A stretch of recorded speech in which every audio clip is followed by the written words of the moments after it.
Hello guys, yang mana nak dapatkan laptop gaming Asus TUF Gaming A15? Boya dah buat masuk 4 buah laptop gaming Asus TUF A15.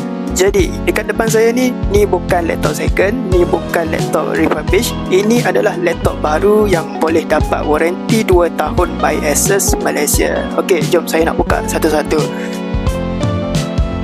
Sekarang saya dah buka, korang boleh nilai sendiri macam mana design Asus TUF.